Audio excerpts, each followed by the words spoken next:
Ang video natin na ito ay ating tutuklasin ang mga katotohanan tungkol kay Satanas. So, anong layunin? Bakit kailangan natin pag-usapan yung tungkol kay Satanas? Upang tayo ay maging handa na malaman ang mga ginagawa niya, upang kapag napansin natin na yun ang kanyang ginagawa, alam natin kung paano siya iiwasan. So nakalagay dito na, who is Satan? How does he look like? Did God create Satan? Where Satan work? So, sino si Satanas? Saan natin siya isa sa larawan? Siya ba'y nilikha ng Diyos? At saan gumagawa si Satanas? So dito, ating makikita na ayon sa Psalms 103 verse 9, 10 to 22 at Colossians chapter 1 verse 15 to 16, ating makikita na God created the angels to obey His will. So nilikha ng Diyos ang mga anghel para sundin at ganapin kung ano ang kanyang kalooban. At may isang anghel na nilikha ng Diyos na ayon sa Ezekiel chapter 28 verse 11 to 19 ay siya ay isang guardian cherub. Ibig sabihin, siya yung tagabantay, protecting the glory of God in heaven.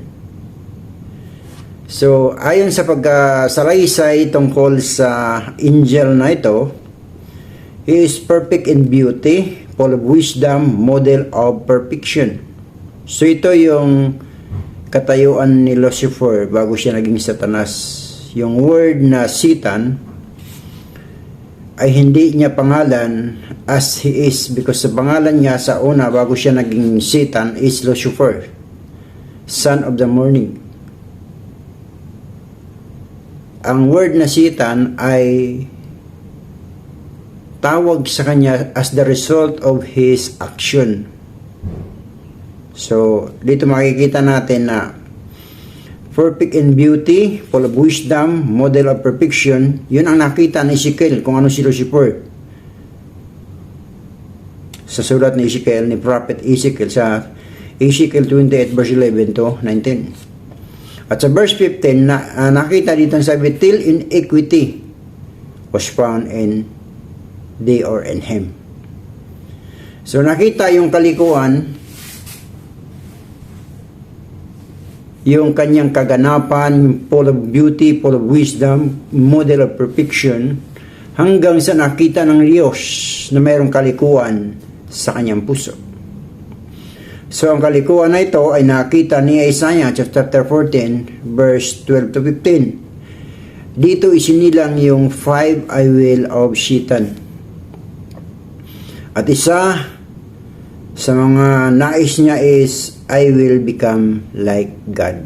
Yung sabi niya, I will be like the Most High God, sabi ni Satan. Sabi ni Lucifer.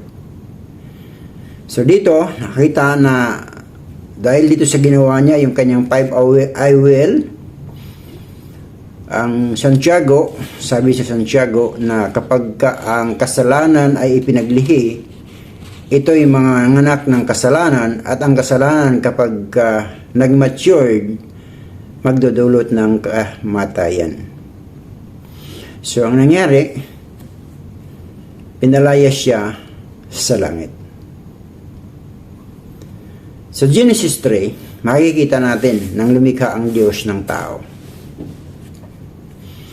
Nang lumikha ang Diyos ng tao, ang unang tao, unang mag-asawa ay dinaya si Adan at Eve sa pamamagitan ng pagbaluktot, pag-distort, pag-twist ng word ng Diyos.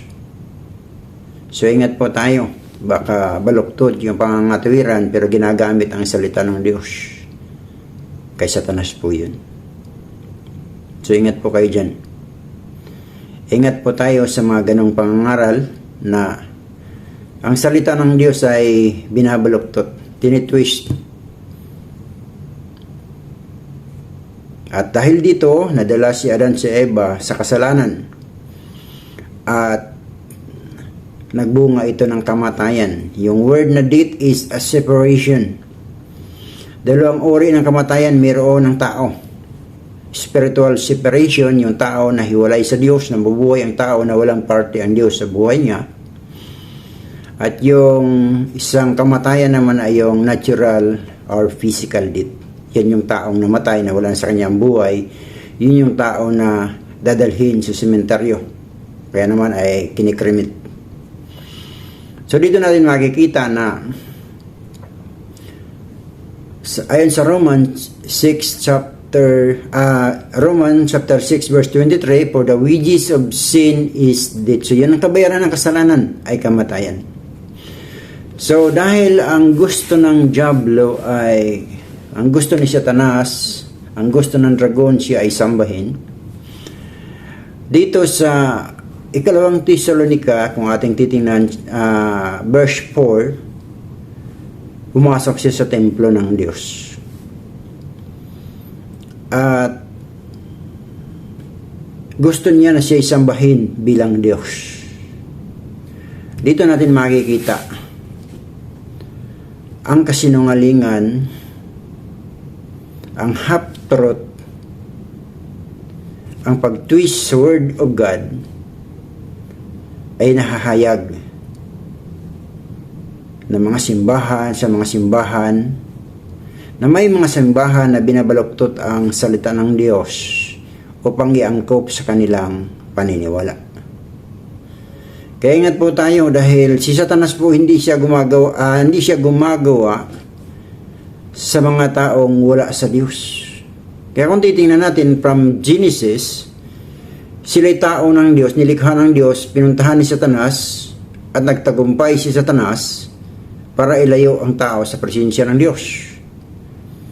Sa kapanahunan naman natin ngayon, napakaraming Kristiyano, napakaraming simbahan. Pero alin kaya ang totoong Kristiyano? Sino kaya ang totoong Kristiyano? So dito makikita natin na ang Thessalonica chapter 2 verse 4, papasok si Satan, upo siya sa trono, sa templo, at magpapasamba bilang siya ay Diyos. So dito natin makikita na may mga bagay na kailangan nating malaman patungkol sa salita ng Diyos. Kaya napakahalaga na malaman natin kung sino si Satanas, paano siya, ano ang kanyang hitsura, kung ating isasalarawan, siya ba nilikha ng Diyos? O saan gumagawa si Satanas? Gumagawa si Satanas una sa mga taong relihiyoso, or the religious leader. Kung titingnan natin ang first coming ni Jesus, ang Eskriba at Parsyo, they are religious. Pero anong tawag ni Jesus sa kanila? You are snakes. You are of your father, the devil. Meaning, bakit tinawag ni Jesus na ang mga Eskriba at Parsyo ay they are belong to their father, the devil?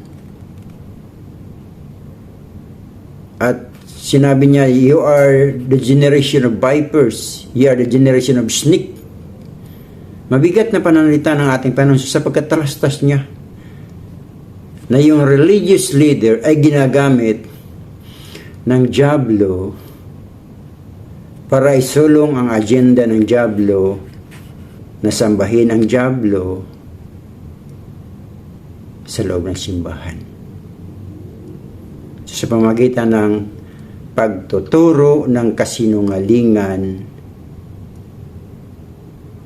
at hindi katotohanan. Sapagkat ang tanging katotohanan na nahayag sa sangkalupaan ay nang dumating ang Panginoong Hesukristo. Nang dumating ang Panginoong Jesucristo, sabi niya, I am the way, the truth, and the life. The Father will send the Spirit of truth. So the Holy Spirit is truth. The Lord Jesus is truth. And the Word of God in Jeremiah chapter 10 verse 10, the Lord is the true God. The Lord God, He is the truth. The Father, He is the truth in Jeremiah chapter 10 verse 10. So dito, pinakikita na kapag hindi natin kilala si Jesus ng lubusan, ano ang pagkakilala natin kay Jesus? Ano ang ipinakikilala ng inyong relihiyon, ng inyong paniniwala tungkol kay Jesus? Sapagkat si Jesus, ayon sa Mateo 16:16, He is the Son of the living God. Mateo 16:16. At ayon sa Mateo chapter 3 verse 17, nang mabautismuhan si Jesus sa ilog Jordan sa pamagitan ni Juan Bautista, dumating ang tinig mula sa langit na nagsasabi, ito ang sinisinta kong anak na lubos kong kinalulugdan. At nang isang araw, doon sila sa pinakamataas na bundok na dinala ng Panginoong Hesus, si Juan, si Pedro, at si Andres.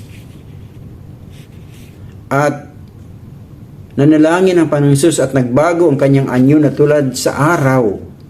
At ang kanyang damit ay napakaputi. At nagsalita ang Diyos Ama na muli na sinasabi niya, ito ang sinisinta kong anak na lubos kong kinalulugdan, siya ang inyong pakinggan. Paano natin kinikilala si Jesus? Sapagat ang pagkilala natin kay Jesus ay ang pagkilala sa Diyos. Sapagat walang, sabi ni Jesus sa Matthew 11:27, walang nakakilala sa Ama. O ganito ang pagkasabi natin Panginoon, lahat ng bagay ay pinagkatiwala, lahat ng nasa Ama ay pinagkatiwala sa Anak. Walang nakakilala sa Ama kundi ang Anak, walang nakakilala sa Anak kundi ang Ama, at yaong ibiging pagpapahayagan ng Anak. Ibig sabihin, once na hindi i-reveal ni Jesus kung sino ang Ama, hindi natin makikilala kung sino ang tunay na Diyos. Kaya nga sabi ni Jesus sa Mateo, sa John chapter 17 verse 3, ito ang buhay na walang hanggan na makilala ka na tunay na Diyos at si Jesucristo na iyong sinugo. Meaning, kung tutumbukin natin yung mensahe, kinakailangan nating makilala ang Diyos, ang tunay na Diyos na nagsugo sa kanyang anak. So, hindi natin pwedeng sabihin tungkol sa Diyos kapag hindi natin kilala ang Diyos. So dito pinapakita ng ating Panginoong Hesus na napakahalaga na ating makilala, malaman kung paano gumagawa ang dyablo. Kasinungalingan. Wala ang truth. Only Jesus is the way, the truth, and the life. So dito natin makikita na ang main focus ng salita ng Diyos ay ihayag kung sino si Satanas. At si Satanas, gusto niya na maging Diyos. Pero hindi sa katotohanan, kundi sa kalikuan, sa kasinungalingan, sa kasamaan, para dalhin ang tao sa kapahamakan. Nawa,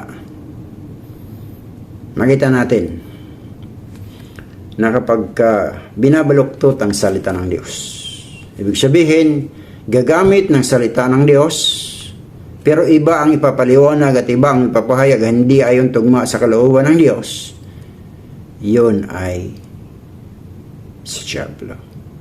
So nawa, meron tayong natutunan sa ating video. Purihin ng Diyos sa mga salita niya.